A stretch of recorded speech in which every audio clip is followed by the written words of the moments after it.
उसको लेकर बहुत ही दुर्भाग्यपूर्ण है। ऐसी घटनाओं से शर्मसार होता है पूरा देश। भारतीय जनता पार्टी की जब से सरकार बनी, विपक्ष के नेताओं पर लगातार साजिश के तहत सीबीआई, ईडी तमाम तरीके से विपक्ष के लोगों को फंसाने का काम भारतीय जनता पार्टी करती रही और कोर्ट ने कई बार आईना दिखाया, लेकिन भारतीय जनता पार्टी अपनी मदमस्त हाथी की चाल चलने की मतवाली चाल चलती रहती है।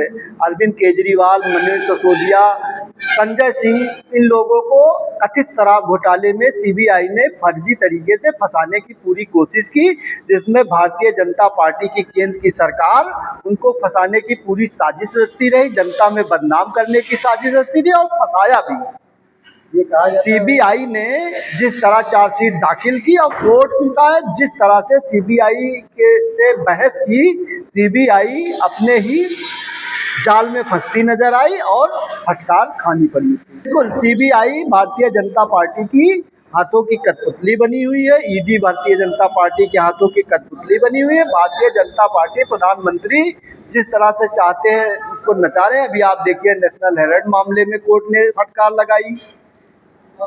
अभी आप ताजा अरविंद केजरीवाल, मनीष सिसोदिया जैसे प्रमुख नेता जो सत्ता में रहे दिल्ली के, उनको भी अपने विपक्षियों को किस तरह से फंसाया जाए, किस तरह से उनको गिराया जाए, ये भारतीय जनता पार्टी हमेशा कुटिल चाल चलती आई है, जिसका लेकिन खामियाजा बार बार उनको भोगना पड़ता है। तो मनीष सिसोदिया जी से, अरविंद केजरीवाल जी से चाहेंगे ऐसे अधिकारियों के खिलाफ कोर्ट के माध्यम से मुकदमा दर्ज कराएं, इनकी जांच होनी चाहिए। माननीय गृह मंत्री और प्रधानमंत्री पर भी इनको हान मान का मुकदमा करना चाहिए।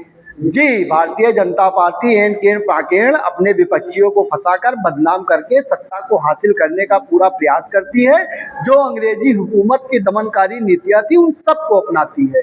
मैं तो चाहूंगा कि जनता को और अरविंद केजरीवाल सबको, दिल्ली की जनता को ऐसे लोगों के खिलाफ मानहानि का मुकदमा करके जेल में डलवा देना चाहिए। बिल्कुल ताजा मामला क्या है, शंकराचार्य जी जैसे जो सत्य की भाषा बोलता है, उस पर भारतीय जनता पार्टी हमेशा अंकुश लगाने का काम करती है। बिल्कुल बरी हो जाएंगे। कहीं भी शंकराचार्य जी के खिलाफ कोई केस नहीं बनता है, ना ही कहीं से कोई वो बनता है। भारतीय जनता पार्टी का एक दबाव है कि शंकराचार्य जी उनके साथ पिच पर खेले। अगर वो किसी दूसरे के लिए पिच पे खेलते हैं तो विरोधी हैं।